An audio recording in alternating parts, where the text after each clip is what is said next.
Dans notre article intitulé Quoi de neuf, nous pouvons voir les dernières actualisations apportées à Snap Projection afin de nous tenir informés des changements.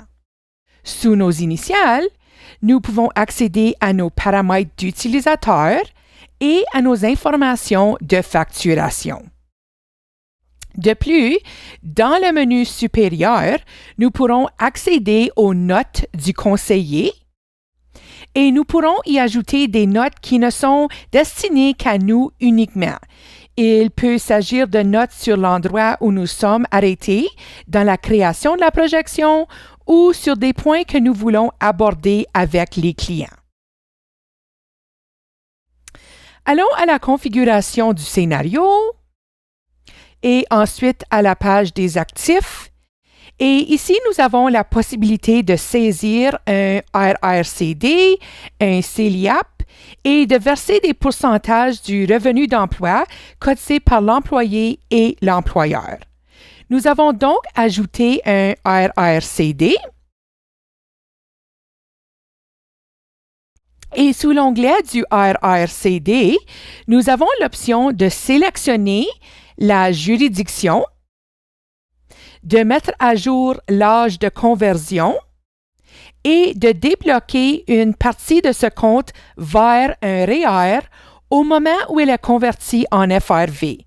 Et cela dépendra de la juridiction. Et si nous n'avons pas sélectionné de juridiction, Snap utilisera par défaut la province dans laquelle réside le client. Suivant, nous avons le CELIAP. Pour l'achat d'une première maison, nous pouvons saisir les détails précédents du compte. S'il a déjà été ouvert, nous pouvons y lier une maison aussi en vue d'un achat de futur et utiliser automatiquement ce compte pour l'achat. Suivant, nous avons la participation de l'employeur où ce RRCD est lié au revenu d'emploi de Justin avec une cotisation de l'employé de 2 % et une cotisation de l'employeur de 5 %. Comment cela se présente-t-il sur la page de planification?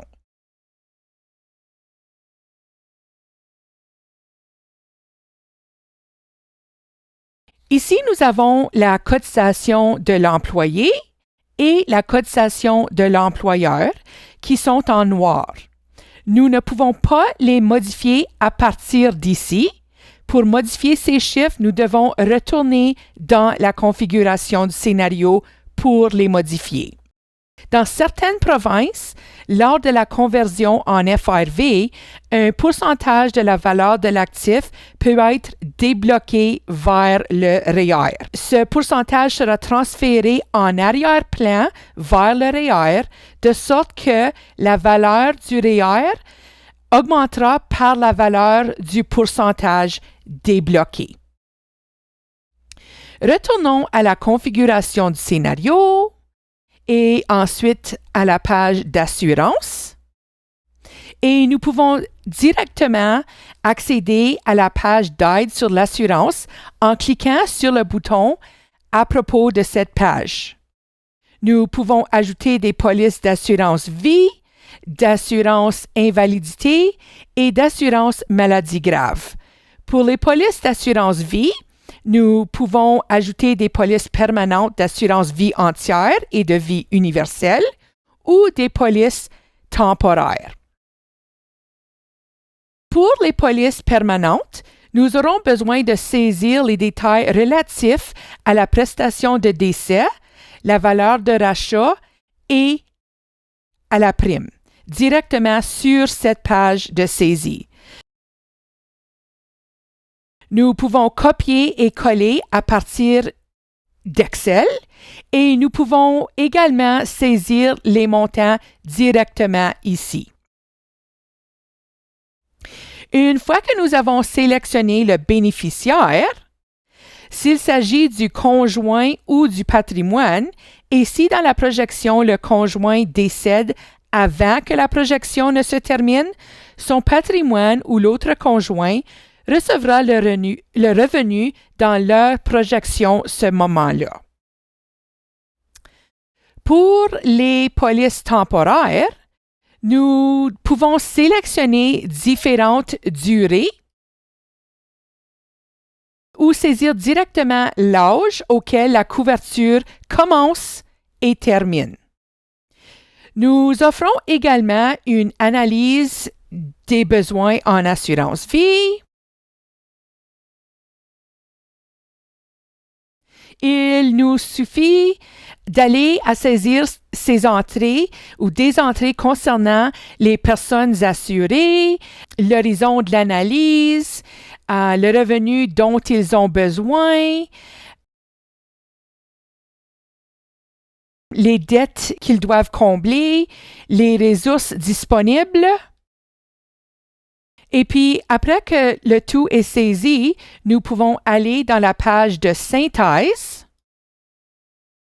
Et Snap nous fournira ensuite une synthèse du montant total d'assurance vie requise et de la déduction faite des ressources disponibles afin que nous puissions déterminer l'assurance vie supplémentaire requise.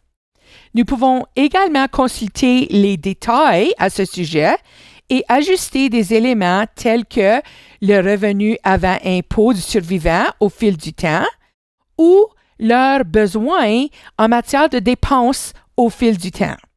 Cela permettra d'ajuster le montant supplémentaire d'assurance vie requis. Ensuite, nous avons le module de l'éducation. Et ici, nous pouvons ajouter un rayé. Nous pouvons ajouter un rayé familial ou des rayés individuels. Nous allons examiner celui qui a déjà été ajouté. Et nous voyons que Justin est le souscripteur. Il a configuré les cotisations et les retraits automatiques afin que Snap utilise les détails ci-dessous dans le tableau pour effectuer ses cotisations et retraits automatiques. Ainsi, en fonction de la subvention demandée pour chacun des enfants, le coût des études prévues, de l'inflation, de la date à laquelle les retraits du rayé commenceront et du nombre d'années d'études qu'ils suivront.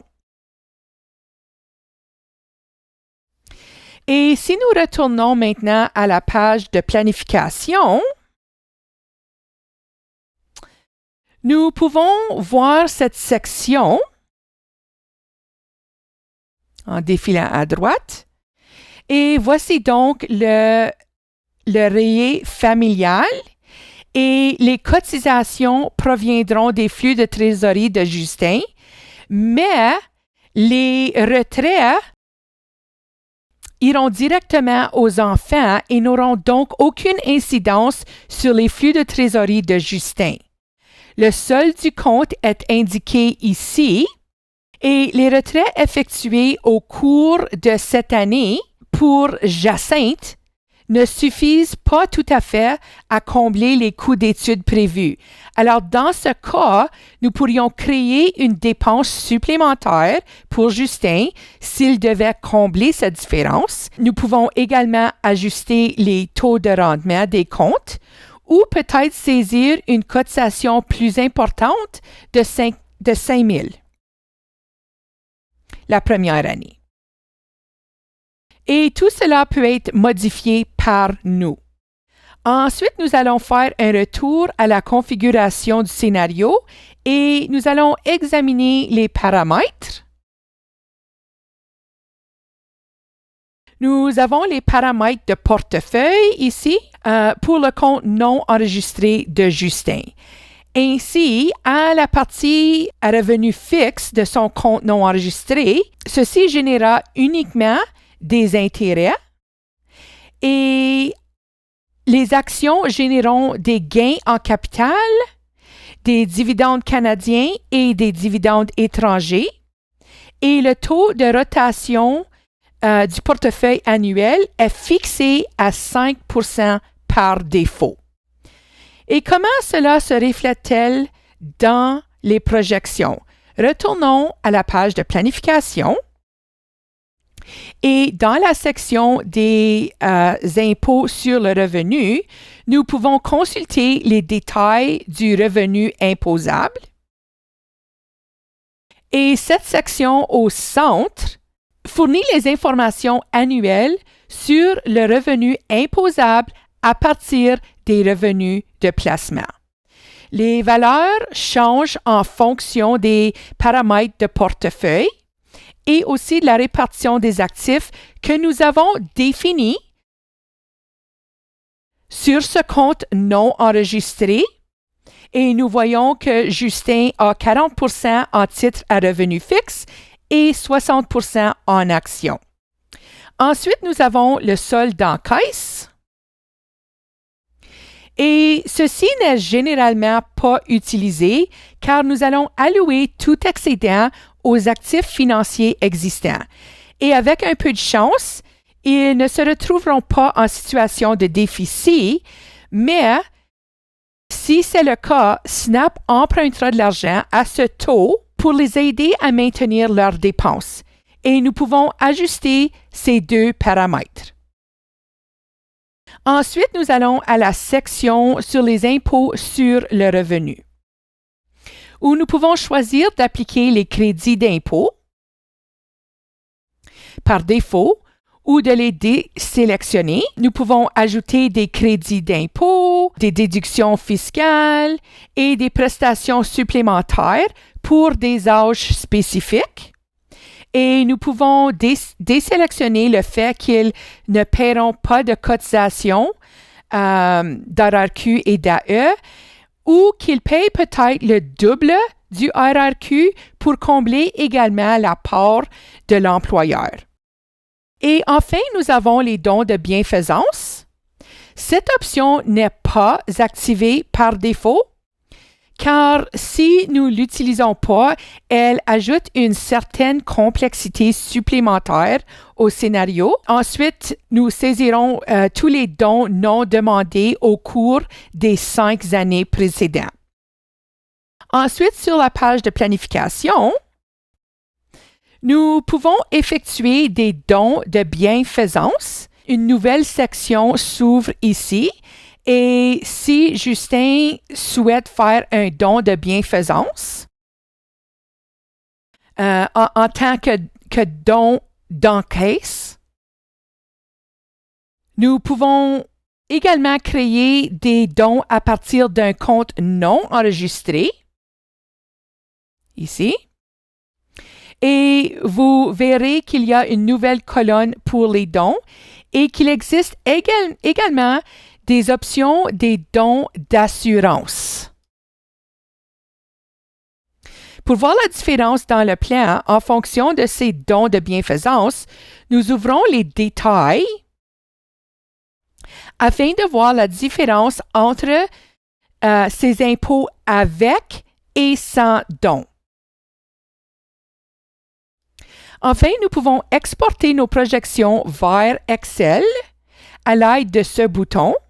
Et l'exportation à partir de la page de planification téléchargera un fichier Excel contenant une feuille pour chaque élément combiné, le client, le conjoint et la société, le cas échéant. L'exportation à partir de la configuration du scénario nous permet de télécharger un fichier Excel contenant tous les paramètres entrés. Dans la vidéo suivante, nous aborderons la fonctionnalité d'extension permettant de réaliser des tests de résistance dans vos projections.